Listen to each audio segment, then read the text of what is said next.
Today, we are diving into something incredibly useful from Melanie Greenberg's book, The Stress-Proof Brain. We're going to walk through a really simple four-step plan designed to help you calm down your brain's internal alarm system whenever it feels like it's just stuck in overdrive. So, does this sound familiar to you? That constant feeling of being on edge? You know that little hum of anxiety in the background? Like you're always bracing for the next thing to go wrong? It's a super common feeling in our world today. But what is actually happening inside our brains that causes this? Well, let's meet your amygdala. The easiest way to think about it is like an ancient smoke detector. It's absolutely brilliant at sensing immediate physical danger, like a tiger in the grass. The problem is, it's not so great at telling the difference between that tiger and, say, a stressful email from your boss. And the result? It gets stuck in the on position, just flooding your system with stress hormones. So we really need a way to manually hit that reset button. And that brings us to our very first step, which comes right out of Chapter 3 of the book, Be Present. The whole foundation for calming that internal alarm is learning how to just hit pause and get yourself grounded in the here and now. The best tool for this is mindfulness. Now, mindfulness isn't about, emptying your mind or getting rid of all your thoughts. Not at all. It's really just the skill of paying attention to what's happening right now, but with the sense of openness and curiosity, and this is the important part, without judging it as good or bad. It's just about seeing things as they are.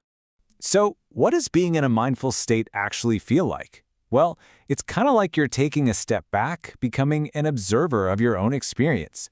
You just slow things down, you focus on what's right in front of you, and you try to replace that knee-jerk fear with a little bit of curiosity. It's a shift from always doing to just being for a moment. And here's a super simple way you can put this into practice like right now. The next time you feel that alarm starting to ring, try this 5-4-3-2-1 exercise. It literally forces your brain to stop spinning out on anxious thoughts, and instead, it anchors you in what your senses are experiencing in the present. It is such a powerful and immediate way to get grounded. Okay, let's move on to step 2 and see how this all connects. So once you've used mindfulness to hit the pause button, the next step is to actually listen to the message that alarm is trying to send you. And you do that by accepting your emotions instead of trying to fight them off. Now, here's a really critical insight from Chapter 4 of the book. Trying to just ignore or push away difficult feelings, it just doesn't work. In fact, they usually come back even stronger later. And all that effort you spend trying to suppress them just drains the mental energy you actually need to deal with your problems. So instead of suppression, the book gives us a whole toolkit for facing our emotions. First, you use those grounding skills we just talked about to stay present with the feeling. Then, you practice allowing it to be there without feeling like you have to immediately act on it. Just remember, emotions are basically just data. They're giving you information. The goal isn't to never feel bad, but to learn how to contain, soften, and soothe those difficult feelings when they show up. Okay, so you're grounded, and you've allowed yourself to feel what you're feeling. Now, you're ready for step 3. Find your control. This is where we start to shift from feeling to thinking, and it's how we get back our sense of agency. This might be one of the most empowering ideas in the entire book. So much of our stress comes from feeling totally helpless, right? But what Greenberg shows us is that your perception of the stressor matters just as much as the stressor itself. Just the act of finding one tiny little thing you can influence can completely change how overwhelmed you feel. This table from Chapter 5 is a perfect practical example of this. Let's take work stress, something we can all relate to. Look at the right column. You can't control your boss's priorities or the deadlines they set. Worrying about that stuff is just wasted energy. But now look at the left column. You can control the quality of your own work, making sure you get enough rest, and whether or not you ask for help.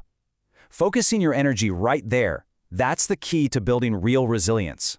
And that brings us to our final and maybe the most important step of all, use self-compassion. This is all about actively turning down the volume on your brain's alarm by learning to treat yourself with kindness instead of beating yourself up. The book shares this really powerful story about a couple named Greg and Stacy. They were just drowning in stress. Work, money, raising kids, the whole shebang. But on top of all that real-world pressure, their inner critics were just going wild, blaming them for not handling everything perfectly. So they were basically adding a whole other layer of stress on top of an already tough situation. And this is the absolute key. Self-compassion is not about being weak or making excuses for yourself. It's actually a strategic tool. When you respond to your own struggles with kindness, you are sending a direct message to your amygdala that you are safe, that the attack isn't also coming from inside your own head. This literally helps to deactivate that fight or flight response. So there you have it, the 4-step toolkit for calming your brain's alarm. Step 1, be present, using mindfulness. Step 2, accept your emotions by simply allowing them to be there. Step 3, find your control by assessing what you can and can't change. And Step 4, use self-compassion to actively soothe your own system. At the end of the day, the message of the stress-proof brain is all about empowerment. That alarm bell ringing in your head, it's just a signal. It is not a command that has to control what you do next. With these tools, you get to choose how you respond. So the real question is, what are you going to choose?